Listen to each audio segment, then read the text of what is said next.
লুকিয়ে রাখা বন্দুক দিয়ে গুলি চালাতে শুরু করে। আসলে একটু আগে রাহুল তার সিনিয়র হিয়ানের সাথে এখানে পার্সেল ডেলিভারি করতে এসেছে। আজকে তারা শহরের একটা পুলিশ স্টেশনে পার্সেল ডেলিভারি করবে। তো এরপর তো রাহুল পার্সেলটা নিয়ে পুলিশ স্টেশনের ভেতরে যায় আর হিয়ান বাইরে অপেক্ষা করতে থাকে। রাহুল লিফটে উপরে ওঠার সময় দুজন পুলিশ ঠাট্টা করে তাকে বলে যে এই পার্সেল তো ড্যামেজও হতে পারে, কিন্তু রাহুল তাদেরকে বলে যে আমার কাজ শুধু পার্সেল ডেলিভারি করা, এর ভেতরে কি আছে সে সম্পর্কে আমার কোনো ধারণা নেই।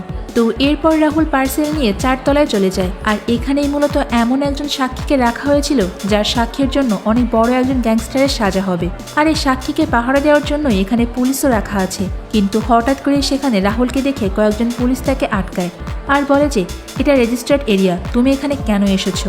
রাহুল কোনো উত্তর না দিয়ে তখন মনের আনন্দে গান শুনতে থাকে। আর তখনই হঠাৎ করে একটা পুলিশ লক্ষ্য করে যে রাহুলের হাত ওই পার্সেলের ভেতরে ঢোকানো। তো তারা কিছু বুঝে ওঠার আগে রাহুল তখন গুলি চালিয়ে দেয় আর এই পার্সেলের ভেতর থেকে বন্দুক বের করে একে একে সেখানে থাকা সবাইকে মেরে ফেলে।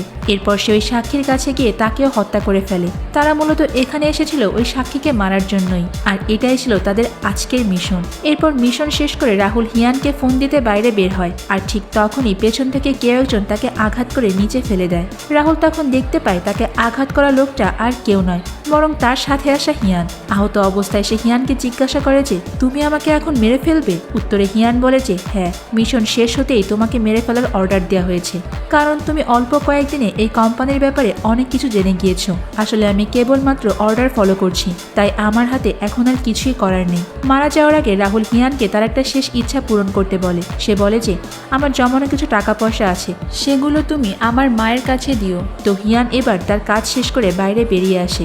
গাড়ি চালিয়ে কিছু দূর আসতেই কয়েকজন চোখের পলকে তার গাড়ির কালারটাই চেঞ্জ করে দেয়, মানে যাতে কেউ কোনো কিছু বুঝতেই না পারে। সেখান থেকে বেরিয়ে হিয়ান স্যুট বুট পরে অফিসের উদ্দেশ্যে রওনা দেয়। তাকে দেখে বোঝার কোনো উপায় নেই যে সে মানুষ খুন করা কোনো কোম্পানিতে চাকরি করে। তার অফিসের নাম NCM কোম্পানি। এখানে সবাই সাধারণ মানুষের অফিসের মতোই কাজ করে। ওপর থেকে দেখে কেউ বুঝতেই পারবে না যে এই কোম্পানিটার ভেতরেই ভয়ঙ্কর সব অপরাধমূলক কাজ করা হয়। এখানে কাজ করার সবাই এক একজন ভয়ঙ্কর খুনি, যারা টাকার বিনিময়ে চুক্তি করে মানুষকে মারার কন্ট্রাক্ট নেয়। আর হিয়ান হলো এখানকার সবার সিনিয়র, তাই অফিসের প্রত্যেকেই তাকে অনেক সম্মান করে। এরপর হিয়ান তার কেবিনে যায় আর সেখান থেকে একটা হাতল ঘোরাতেই একটা সিক্রেট দরজা খুলে যায়। হিয়ান সেই দরজা দিয়ে ভেতরে প্রবেশ করে নিজের বন্দুক জমা দেয়। সেখানেই এই কোম্পানির ম্যানেজার, যার নাম গং, সে তাকে মিশন শেষ করে এখানে আসতে এত দেরি হওয়ার কারণ জিজ্ঞাসা করে। তবে হিয়ান তার কথার কোনো উত্তর না দিয়ে শুধুমাত্র সরি বলেই দাঁড়িয়ে থাকে। এবার গং জিজ্ঞাসা করে রাহুল কোথায়? হিয়ান উত্তর দেয় যে আমি তাকে মেরে মিশন কমপ্লিট করেছি। আসলে হিয়ান অফিসের সিনিয়র হলেও এই ম্যানেজার লোকটা তাকে একদমই সহ্য করতে পারে না। এরপর হিয়ান তার বন্ধু মুসার সঙ্গে দেখা করতে যায়, যে কিনা ওই কোম্পানিতেই একসময় কাজ করত। তবে এখন সে এসব কাজ থেকে অবসর নিয়েছে। আসলে মুসার কাছ থেকে হিয়ান এই খুন করার কাজ শিখেছে। হিয়ান তাকে বলে যে গতকাল একটা মিশন শেষে রাহুল নামের নতুন ছেলেটাকে মেরে ফেলেছি, কিন্তু মারা যাওয়ার আগে ছেলেটা তার পরিবারকে সাহায্য করার জন্য আমার কাছে রিকোয়েস্ট করেছে, তাই আমি ছেলেটার পরিবারকে সাহায্য করতে চাই। এখন তুমি কি বলো? মুসা কিছু সময় চুপ করে থেকে তাকে বলে যে আসলে কোম্পানির রুলসের বাইরে গিয়ে এই কাজ করা তোমার উচিত হবে না। এদিকে পুলিশ স্টেশনে এত বড় একটা হত্যাকাণ্ড ঘটে যাওয়ায় তো পুলিশ CCTV ফুটেজ চেক করে তদন্ত করতে শুরু করে। আর ওই তদন্তের দায়িত্ব পাওয়া এক গোয়েন্দা হিয়ানকে শনাক্ত করে ফেলে। এদিকে হিয়ান রাহুলের পরিবারের সঙ্গে দেখা করতে যায় এবং রাহুলের রেখে যাওয়া টাকাগুলো তাদেরকে দিয়ে দেয় আর বলে যে কোম্পানির একটা বিশেষ কাজের জন্য আপনার ছেলেকে বিদেশে পাঠানো হয়েছে। আর তখন সে রাহুলের মাকে কোম্পানির একটা ভিজিটিং কার্ডও দিয়ে দেয়, যেটা একেবারে কোম্পানির নিয়মের বাইরে। হিয়ান লক্ষ্য করে যে রাহুলের পরিবারের আর্থিক অবস্থা খুব একটা ভালো না। আসলে রাহুলের বাবা নেই, একমাত্র রাহুলের ইনকাম দিয়ে তার মা এবং বোনের ভরণ পোষণ চলে। ওর উপর আবার বাজে ছেলে মেয়েদের সাথে মিশে রাহুলের বোন বিপথে চলে গিয়েছে। কথা বলতে বলতে এক পর্যায়ে হিয়ান জানতে পারে যে রাহুলের মা অনেক আগে একজন ভালো গায়িকা ছিল। তারপর রাহুলের মা ক্যাসেটে একটা গান চালায় আর বলে যে এই গানটা আমি ছোটবেলায় গিয়েছিলাম। ঠিক সেই সময় হিয়ানের কাছে গানের গলাটা বেশ পরিচিত লাগে আর সে তখন রাহুলের মাকে চিনতে পারে। ছোটবেলায় মিয়ং নামের যে মেয়েটার গান শুনে সে গানের প্রেমে পড়েছিল, আজ এত বছর পর সেই মেয়েটাকে এসে সামনাসামনি দেখতে পেল। তো পরের দিন ওই কোম্পানির বস জো হিয়ানকে ডেকে পাঠায় আর একটা ফাইল দিয়ে বলে কোম্পানির ডিরেক্টর জিং বেশ কিছুদিন ধরে কাজে আসছে না, কারণ তার ওয়াইফ আর ছেলে একটা অ্যাক্সিডেন্টে মারা গিয়েছে, তাই সে আর এই কাজটা করতে চায় না। তবে আমাদের কোম্পানির নিয়ম অনুযায়ী রিটায়ারমেন্টের আগে কেউ এই কাজ ছাড়তে পারবে না, আর যেভাবেই হোক তুমি তাকে আবারও কোম্পানিতে ফিরিয়ে আনার ব্যবস্থা করো। এসব শুনে হিয়ানের অনেক খারাপ লাগে, কারণ জিং চাই ওর অনেক ভালো একজন বন্ধু ছিল। তো এরপরে হিয়াং জিংকে ফলো করতে শুরু করে, আর একটা গোলের ভিতর ঢুকতেই জিং চাই পেছন থেকে তার মাথায় পিস্তল ঠেকায়। মানে জিং বুঝে গিয়েছিল যে কেউ তার পিছু নিয়েছে। সে ভেবেছে হয়তো হিয়ান এখানে তাকে মারতে এসেছে, কারণ রিটায়ারমেন্টের আগে কেউ কোম্পানি ছেড়ে দিলে তাকে মেরে ফেলাই কোম্পানির নিয়ম।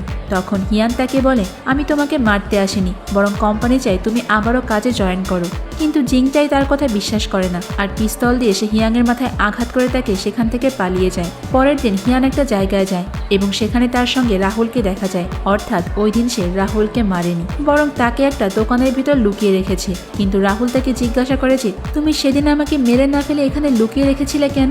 তখন হিয়ান বলে যে, আমাদের কোম্পানির নিয়মে কাজ শেষে অস্থায়ী কর্মচারীদেরকে মেরে ফেলা হয়, কিন্তু তোমার পরিবারের কথা শুনে আমি তোমাকে মারতে পারিনি, তাই এতদিন তোমাকে লুকিয়ে রেখেছিলাম। যদি কেউ জানতে পারে তুমি এখনো বেঁচে আছো, তাহলে হয়তো আমাদের দুইজনকেই মেরে ফেলবে।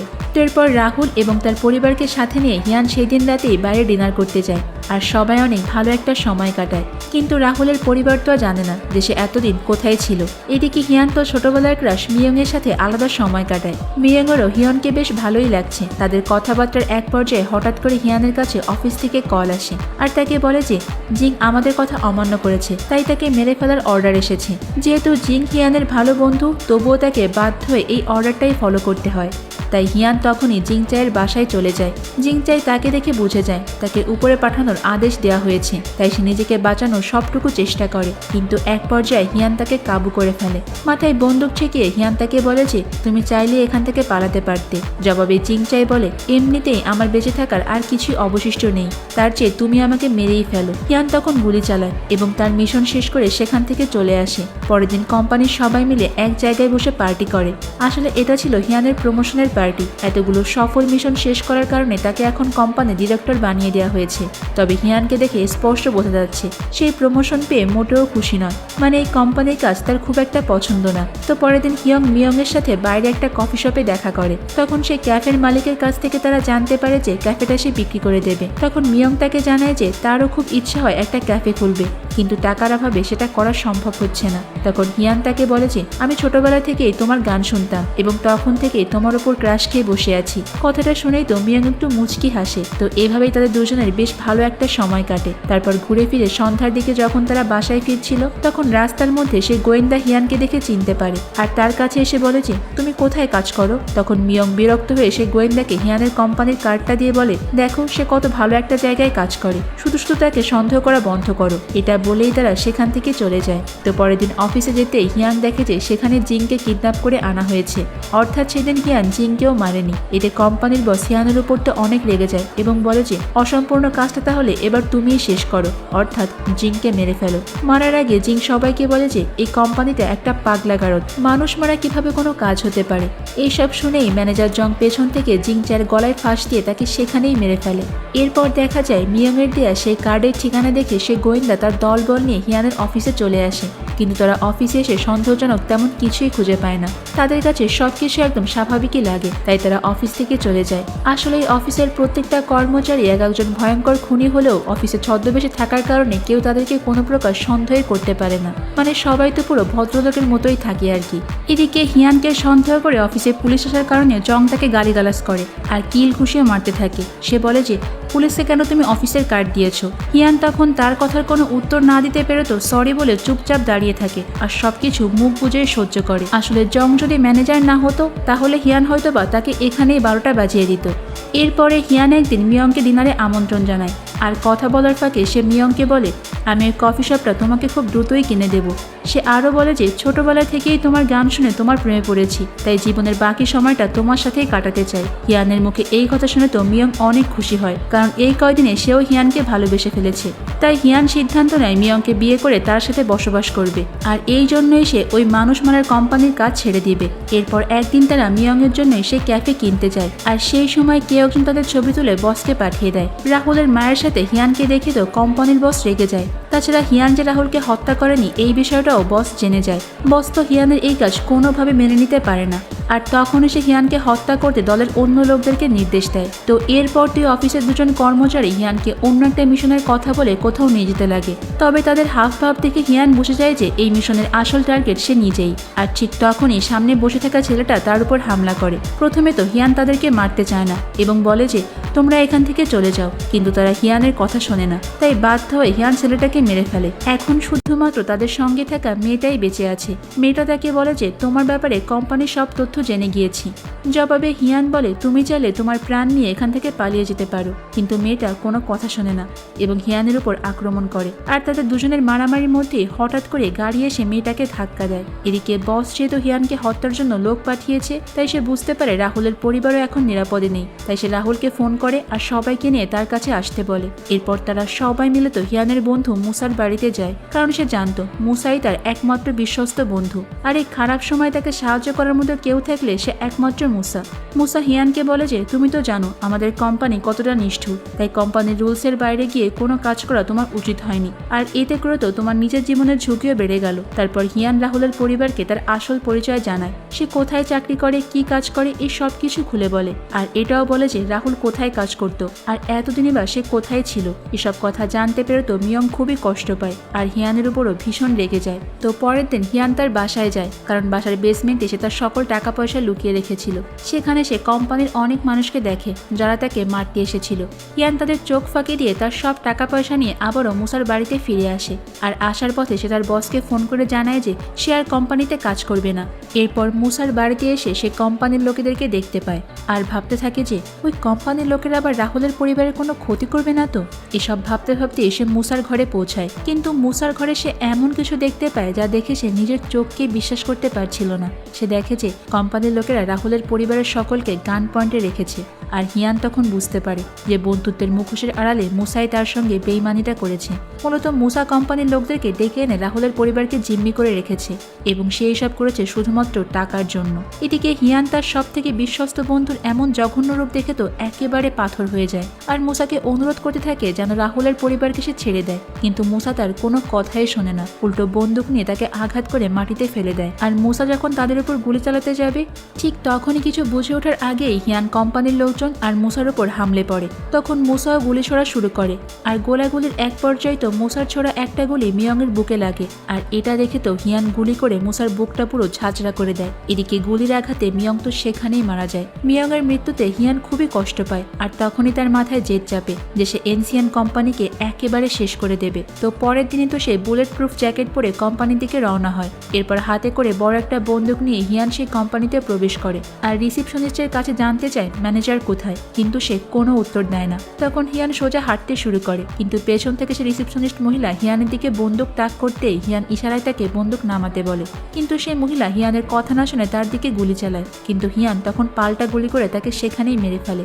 তবে সে ম্যানেজারকে আর কোথাও খুঁজে পায় না। তখন অফিসে থাকা অন্য কর্মচারীরা তো হিয়ানকে মোকাবেলা করার জন্য প্রস্তুতি নিতে থাকে, কিন্তু হিয়ান সকল কর্মচারীদেরকে বলে যে তোমরা যদি মরতে না চাও তবে এক্ষুনি অফিস ছেড়ে পালিয়ে যাও। তবে তারা সবাই যেহেতু একই পথের পথিক ছিল, সেই কারণে হিয়ানের এই হুমকি তাদের কাছে তেমন কিছুই মনে হচ্ছিল না। তাই তারা হিয়ানের কথায় কোনো প্রকার তোয়াক্কা না করে তো তার উপর গুলি চালায়। আর ঠিক তখনই তো হিয়ান পিস্তল উঁচিয়ে একের পর এক গুলি করা শুরু করে। বুলেট প্রুফ জ্যাকেট পরা থাকায় তো হিয়ানের গায়ে কোনো গুলিই লাগে না। উল্টো হিয়ানের গুলির সামনে তাদের প্রতিরোধ কোনো কাজেই আসে না। আর এর মধ্যে হিয়ান সেই গোয়েন্দাকে ফোন করে কোম্পানিতে আসতে বলে। এরপর সে গোপন স্থানে পৌঁছায় যেখানে তার বস থাকে। সেখানে গিয়ে হিয়ান দেখতে পায় বন্দুকের গুলি পাল্টানোর কাজ করা মহিলাটি সেখানে বসা। আর হিয়ান তাকে দেখতে পেয়ে বলে যে তুমি এখান থেকে চলে যাও, কিন্তু ওই মহিলা হিয়ানের কোনো কথা না শুনে তার উপর গুলি চালায়। তখন হিয়ানও তো পাল্টা গুলি চালিয়ে ওই মহিলার পুরো ভবলীলা সাঙ্গ করে দেয়। এরই মধ্যে আবার তাদের বস নিরাপত্তায় নিয়োজিত একজন মার্শাল আর্ট মাস্টার হিয়ানের সাথে মারামারি করতে শুরু করে। আর তারা দুইজনই তখন সমান তালে মারামারি করতে থাকে, কেউ যেন কারো থেকে কম নয়। ঠিক তখনই হিয়ান একটা বন্দুক দেখতে পেয়ে তো ড্রাইভ মেরে এই বন্দুকটা নিয়ে নেয় আর গুলি করে তো মাস্টারের মাস্টারই একদম খতম করে দেয়। এরপর সে বসের রুমে আসে আর দেখতে পায় যে বসের সাথে একজন বডিগার্ড রয়েছে। বস তাকে বলে যে তোমাকে আমি এত কিছু দিয়েছি আর সেই তুমি কিনা আমাকে মারার জন্য এখানে এসেছো। হিয়ান তখন বসকে বলে তুমি নিজের প্রয়োজনে এতদিন আমাকে ব্যবহার করেছিলে আর প্রয়োজন শেষে আমাকে মেরে ফেলতেও তুমি লোক পাঠিয়েছিলে, তোমার কোনো ক্ষমা নেই। এই কথা বলার সঙ্গে সঙ্গে বসের সাথে থাকা লোকটা হিয়ানকে গুলি করে, কিন্তু বুলেট প্রুফ জ্যাকেট পরে থাকার কারণে তো হিয়ানের কিছুই হয় না, আর সেই লোকটাকে ওখানে হিয়ান গুলি করে মেরে ফেলে। এইবার যখন বস হিয়ানের দিকে বন্দুক উঁচিয়ে গুলি করতে যাবে, ঠিক তখনই পেছন থেকে কে যেন বসকে গুলি করে দেয়। হিয়ান দেখতে পায় যে তার সামনে পিস্তল হাতে দাঁড়িয়ে আছে রাহুল, আর রাহুলই তার বসকে গুলি করে দেয়। আর হিয়ান তখন রাহুলকে বলে যে তুমি পেছনের রাস্তা দিয়ে এখান থেকে চলে যাও। ঠিক এই সময় ম্যানেজার জং সেখানে এসে হিয়ানকে আক্রমণ করে, আর তাকে গান পয়েন্টে রেখে বলে যে আমার হাত থেকে তোকে কেউ বাঁচাতে পারবে না। কিন্তু হিয়ান তো সুযোগ বুঝে জংয়ের গলায় একটা রশি দিয়ে ফাঁস লাগিয়ে তাকে বিল্ডিং থেকে নিচে ফেলে দেয়। এরপর হিয়ান রাহুলকে বলে যে তুমি দ্রুত এখান থেকে চলে যাও, কারণ তুমি এখনো অনেক ছোট আর তোমার ভবিষ্যৎ জীবন পুরো পড়ে রয়েছে। কাজের বাহানা নিজের জীবনটাকে প্লিজ নষ্ট করে দিও না। সেই মানুষটাকে সময় দিও যাকে তুমি অনেক ভালোবাসো। অলরেডি দেখা যায় যে বিল্ডিং এর নিচে তখন অনেক মানুষ জড়ো হয়ে গিয়েছে, আর সেখানে পুলিশও চলে এসেছে। আর হিয়ান তখন নিচে নেমে সেই পুলিশের কাছে আত্মসমর্পণ করে। এই সুযোগে রাহুল সবার চোখ ফাঁকি দিয়ে তো সেখান থেকে বেরিয়ে যায়। আর গল্পের একেবারে শেষে গিয়ে তো ওই দৃশ্যটা দেখানো হয় যখন হিয়ান প্রথমবার এই কোম্পানিতে ইন্টারভিউ দিতে এসেছিল। ওই দিন সে অনেক নার্ভাস ছিল, আর সিভিতে তার মুখ গোমরা করা ছবি দেখে সে তখনই পাশের একটা স্টুডিওতে যায় এবং সিভিতে লাগানোর জন্য হাসিতে একটা ছবিও তোলে। আর এই দৃশ্যের সঙ্গে আমাদের গল্পটা এখানেই শেষ হয়ে যায়। আসলে গল্পের কাহিনী থেকে আমার কাছে সব থেকে বেশি ভালো লেগেছে মারামারি আর অ্যাকশন। কোরিয়ান অ্যাকশন সিনেমাগুলো সব সময় একটু ভিন্ন লেভেলেরই হয়। তোমাদের কার কাছে গল্পটা কেমন লেগেছে সেটা কিন্তু কমেন্ট করে অবশ্যই জানিও। তো আজ এই পর্যন্তই থাক, দেখা হবে অন্য কোনো সুন্দর মুভির গল্প নিয়ে ভিন্ন কোনো সময়। ততক্ষণ পর্যন্ত তোমরা সবাই অনেক বেশি ভালো থাকবে এবং নিরাপদে থাকবে, আর অবশ্যই তো কুহিলিকার সঙ্গেই থাকবে, তাই না? আল্লাহ হাফেজ।